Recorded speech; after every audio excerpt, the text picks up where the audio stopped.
Ustadz, emang benar keturunan Nabi masih ada? Kan keturunan Nabi itu terputus.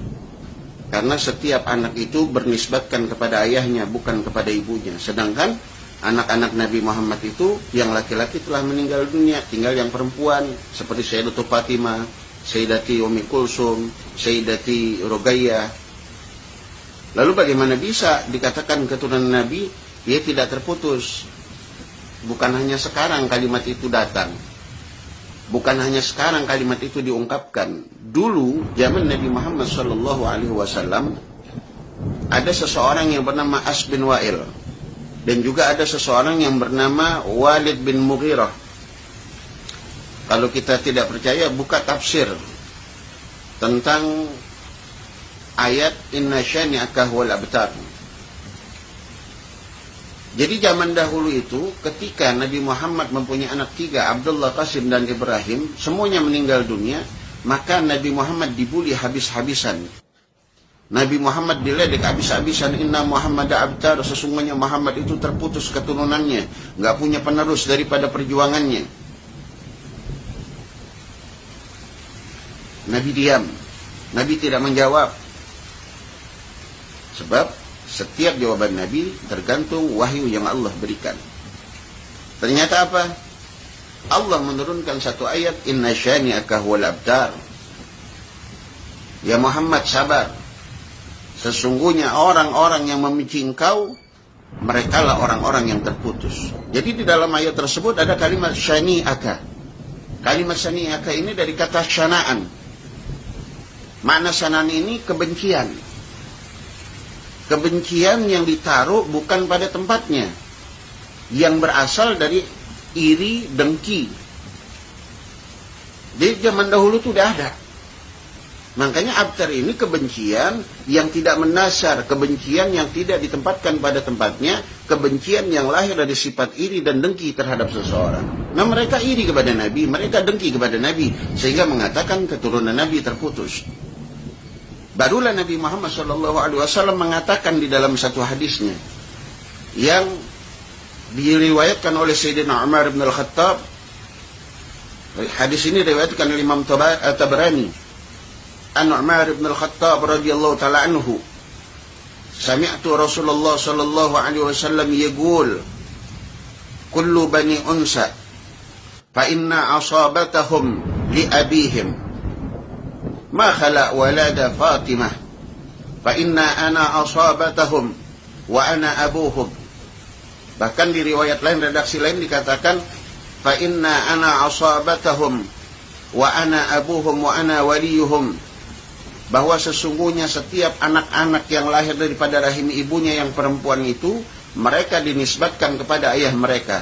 Ma khala walada Fatimah, kecuali anak-anak daripada Sayyidatul Fatimah, mereka bernasabkan kepada Sayyidatul Fatimah. Nabi mengatakan, fa inna ana asabatuhum wa ana abuhum wa ana waliyuhum. Aku yang menjadi asabah mereka, aku yang menjadi ayah mereka, aku yang menjadi wali-wali mereka.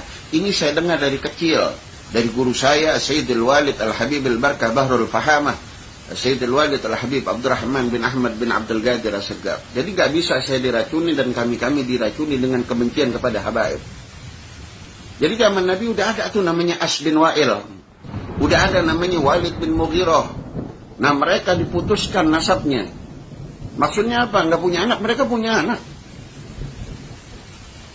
Mereka punya anak. Walid bin Mughirah punya anak 11. Semuanya tidak meneruskan perjuangannya daripada Walid bin Mughirah untuk membenci Nabi Muhammad. Bahkan anaknya mencintai Nabi Muhammad yang bernama Sayyidina Khalid bin Walid. As bin Wa'il bencinya kepada Nabi Muhammad, namun kebencian itu tidak diteruskan kepada anaknya, sehingga anaknya menjadi orang yang mencintai Nabi yang bernama Sayyidina Amr bin As. Dan kebencian ini terus berjalan. Setiap zaman, setiap waktu ada orang yang membenci keluarga Nabi Muhammad. Bahkan ketika terjadi Karbala, semua keluarga Sayyidina Husain dibantai, dibunuh, digembar-gemborkan pada saat itu sesungguhnya Husain sudah tidak punya keturunan. Rasulullah tidak punya dzurriyyah. Ternyata Allah selamatkan satu anak daripada Sayyidina Husain yang bernama Sayyidina Ali Zainal Abidin. Dikala itu Allah berikan sakit pada beliau sehingga beliau tidak ikut berperang. Allah selamatkan beliau sehingga mempunyai keturunan yang bernama Sayyidina Muhammad al-Baqir. Lalu punya keturunan lagi namanya Sayyidina Ja'far Shadiq. Lalu punya keturunan yang lagi yang nama Muhammad an-Najib. Sayyidina Muhammad an-Najib punya anak namanya Sayyidina Isa Ar-Rumi. Sayyidina Isa Ar-Rumi punya anak namanya Sayyidina Ahmad al-Muhajir. Keturunan Nabi yang pertama kali hijrah ke Yaman sehingga dinamakan Al-Muhajir. Lalu Sayyidina Ahmad Al-Muhajir punya keturunan, di antaranya Sayyidina Ubaidillah bin Ahmad bin Isa Al-Muhajir, dan sampai kepada Habib yang kita kenal pada saat ini. Jadi kalau bicara kebencian kepada Habib dari zaman dulu sudah ada. Kebencian kepada zuriyah Nabi sudah dari dulu sudah ada. Jadi jangan mau kita adu domba, diprovokasi untuk membenci keluarga Nabi Muhammad. Ini zaman-zaman fitnah. Hati-hati. Kiai, ulama, habaib sedang diadu domba, sedang diprovokasi. Sebab kenapa? Tameng agama, tameng Islam, kekuatan Islam ada di habaib, kiai, dan asatidz, serta umat-umat yang mencintai para habaib. Mereka ingin menghancurkan, memecah belah. Jadi hati-hati. Ketika kalian ingin selamat, cintailah zuriyah Nabi Muhammad.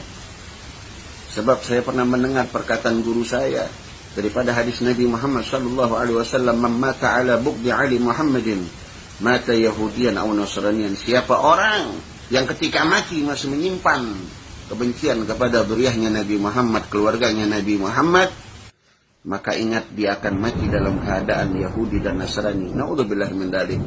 Ayo kita buang masalah-masalah itu. Dan antum yang menggembar-gemborkan putusnya nasab Nabi Muhammad, tanggung jawab dunia akhirat. Kalian akan diminta pertanggungjawabannya oleh Nabi Muhammad sallallahu alaihi wasallam. Kalian telah menyakiti keturunan Nabi Muhammad. Hati-hati kalian. Sebanyak apapun ilmu yang kalian punya, sehebat apapun kealiman beliau kalian, sehebat apapun karya ilmiah kalian, tetapi kalian telah memecah belah umat dengan habaib. Hati-hati. Ya, semoga Allah berikan hidayah mereka, orang-orang yang membenci habaib, sehingga mereka cinta kepada habaib, agar dunia ini Allah berikan keselamatan. Assalamualaikum warahmatullahi wabarakatuh.